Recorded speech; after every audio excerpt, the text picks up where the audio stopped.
பழனி முருகன் கோவில் வரலாறு, பக்தி, ஆன்மீகத்தின் ஒரு பயணம். தமிழகத்தின் மேற்கு தொடர்ச்சி மலையின் அழகிய பசுமை மாடுகளுக்கு இடையில் அமைந்துள்ள பழனி முருகன் கோவில், ஆன்மீக பக்தி, கலைமிகு வல்லமை மற்றும் கலாச்சார முக்கியத்துவத்தின் மறு உருவாக திகழ்கிறது. கந்தசஷ்டி கவசம் முழங்கும் இத்திருத்தலம், முருகப் பெருமானின் 6 பழனிகளில் அறுபடை வீடு ஒன்றாகும்.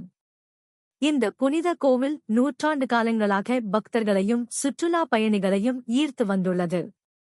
ஆன்மீக மாற்றத்திற்கான ஒரு பாதையை தந்து, இவ்வுலக வாழ்க்கையின் சவால்களை தாண்டும் ஆற்றலை அளிக்கிறது.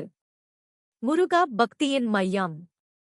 தமிழ்நாட்டின் ஆன்மீக வரலாற்றிலும் கலாச்சார மரபிலும் பழனி கோவிலுக்கு குறிப்பிடத்தகுந்த இடமுண்டு. இதற்கு பல நூற்றாண்டுகளாக பழமையான வரலாறு உண்டு. அதே சமயம் பக்தர்களின் மனதையும் தத்துவ உண்மைகளையும் ஒருசேர இணைக்கும் ஒரு புனித தலம் இதுவாகும். வரலாற்று பாரம்பரியம். பழனி முருகன் கோவில் சிற்பக்கலை மற்றும் ஆவணங்களில் குறிப்பிடப்படும் மிக பழமையான கோவில்களில் ஒன்றாகும். இது சோழர், பாண்டியர் மற்றும் நாயக்கர் ஆட்சி காலங்களில் பெருமளவில் மேம்படுத்தப்பட்டது. இன்றைய கோவில் அமைப்பு மொத்தம் 2000 ஆண்டுகளுக்கும் மேலான வரலாற்றைச் சொல்கிறது. அகத்தியர் கதை. இந்த கோவில் திருச்சாரல் அகத்திய முனிவரின் தியானத்திற்கு பிரதிபலிப்பாக உள்ளது.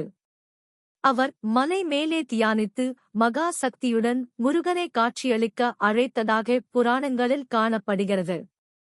முருகனின் ஆத்ம தூய்மையை வெளிப்படுத்தும் தண்டாயுதபாணி சுவாமி வடிவம் இதன் மையமாக விளங்குகிறது. கோவிலின் அமைப்பு மற்றும் சிறப்பம்சங்கள். பழனி கோவில் பல்வேறு அடுக்குகளைக் கொண்ட மலை மீது அமைந்துள்ளது.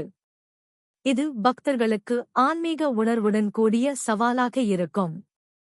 7 செங்கல் மாடிகள், 693 படிகளுடன் கூடிய யானை வழி கோவில் மீது செல்லும் புனித பாதையாக திகழ்கிறது. இந்த படிகள் வாழ்க்கையின் சவால்களை சித்தரிக்கின்றன. பக்தர்கள் தங்களுடைய ஆசைகளையும் அகங்காரத்தையும் விட்டுவிட்டு பக்தியில் ஆழுவதற்கு இந்த படிகளை ஏறுவது ஒரு வழிபாடாக கருதப்படுகிறது. கழிவறை. கீழே உள்ள கோவில்.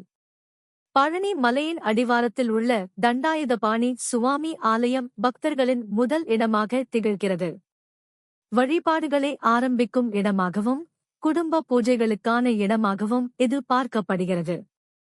கோவிலின் தலைமை சன்னதி. மலை உச்சியில் உள்ள மூலவர் சன்னதி மிகத் திருத்தலமாக கருதப்படுகிறது. இங்கே மூலவராக உள்ள தண்டாயுதபாணி சுவாமி நவபாஷாணத்தால் உருவாக்கப்பட்டுள்ள அபூர்வமான திருவுருவம் ஆகும். பழனி முருகனின் புதுமையான அம்சங்கள். நவபாஷாணம் சிலை. பழனி கோவிலின் மையமாக இருக்கும் முருகன் சிலை மூலிகை கலவைகளையும் தத்துவ அங்கங்களையும் உள்ளடக்கிய நவபாஷாணம் எனப்படும் அரிய கலவையில் செய்யப்பட்டதாகும்.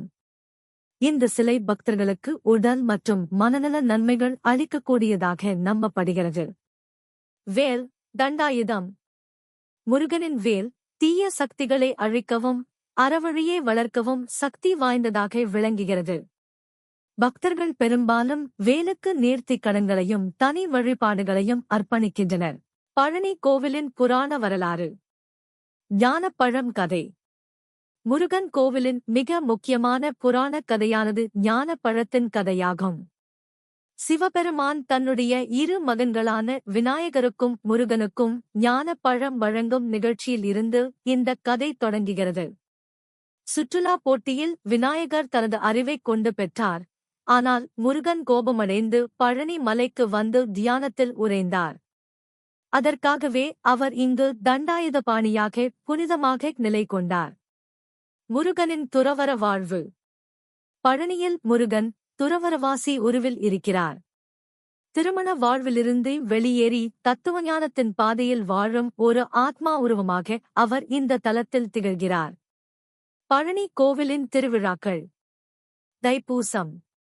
பழனி கோவிலில் தைப்பூசம் மிக பிரமாண்டமாக கொண்டாடப்படுகிறது. ஆயிரக்கணக்கான பக்தர்கள் தங்கள் நேர்த்திக் கடன்களை நிறைவேற்றி வேல் வழிபாட்டிலும் கலந்து கொள்கிறார்கள். சுமார் சில திருவிழாக்கள். பங்குனி உத்திரம், வைகாசி விசாகம் போன்ற திருவிழாக்கள் ஆண்டுதோறும் கோவிலின் ஆன்மீக சக்தியை அதிகரிக்க செய்கின்றன. ஆன்மீக பாதை மற்றும் வாழ்க்கை மாற்றம். பழனி கோவில் ஒரு ஆன்மீக பயணம் செய்யும் இடமாக மட்டுமல்ல, அது மனிதரின் வாழ்க்கையை மாற்றும் இடமாகவும் இருக்கிறது. மரண பருவத்தில் குடும்பத்தினருக்கு நிம்மதியையும் வாழ்வியல் சவால்களை சமாளிக்க வழிகாட்டியும் இங்கு பல அற்புதங்கள் நிகழ்ந்துள்ளதாக கூறப்படுகிறது. பக்தர்களின் அனுபவங்கள். பழனி கோவில் சென்று பக்தர்கள் அவர்கள் பெற்ற நன்மைகள் மற்றும் திருப்தியைச் சொல்லும் கதைகள் கோவிலின் ஆன்மீக சக்திக்கு சாட்சி அளிக்கின்றன. கலாச்சாரத்தின் அடையாளம். இந்த கோவில் தமிழ் மக்கள் கலாச்சாரத்தின் அடையாளமாகவும் திகழ்கிறது. அதன் இசை, சிற்பம் மற்றும் நடன வடிவங்கள் உலகளவில் புகழ் பெற்றவை. கூட்டு வணக்கங்களும் சேவைகளும். தந்தை மகனுக்கான தியாகம். மரணமடைந்த முன்னோர்களின் அடியெழுத்துக்கு சென்று தங்கள் குடும்ப ஆசீர்வாதத்தை பெறுவதற்காக பக்தர்கள் இங்கு திரண்டு வருகிறார்கள்.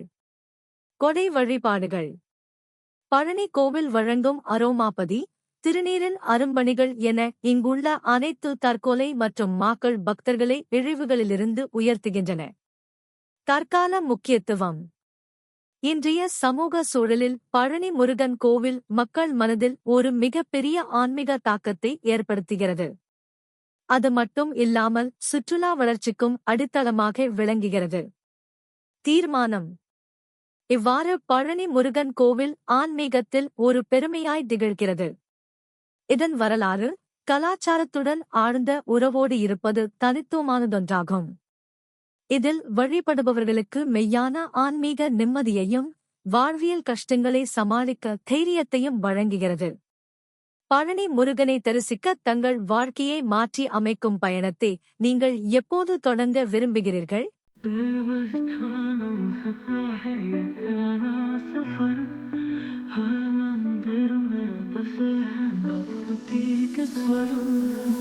जहाँ घंटियों की गूंज है सुनाई, प्रभु की महिमा गाए सारा संसार।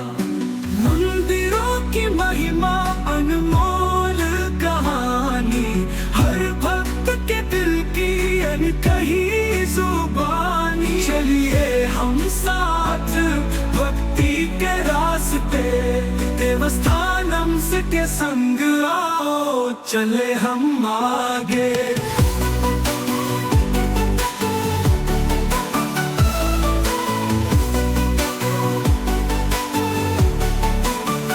कभी हिमालय की चोटियों पे बसा, कभी नदियों के किनारे का आश्रय बना, कभी जंगल में, कभी रेगिस्तान में, हर मंदिर में छुपा है प्रभु का धाम।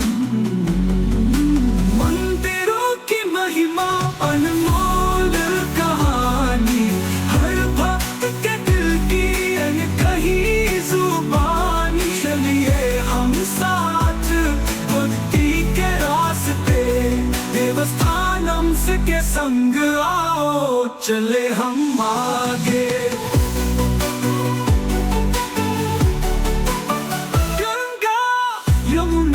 सरस्वती की धारा, प्रेम और आस्था का ये नारा, हर मंदिर में प्रेम का दीप जलाए, देवस्थानम के गीत गाए, भक्ति को सजाए। गुरुवायूर का दर्शन या काशी के घाट, जगन्नाथ की महिमा या तिरुपति का ठाठ, हर एक मंदिर की अलग है कहानी, देवस्थानम के संग है प्रेम की निशानी।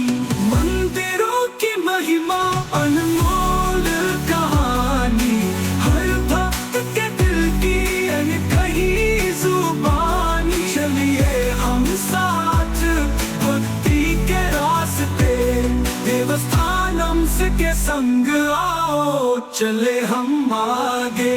मंदिर की मिट्टी में है प्रेम की रेखा, देवस्थानम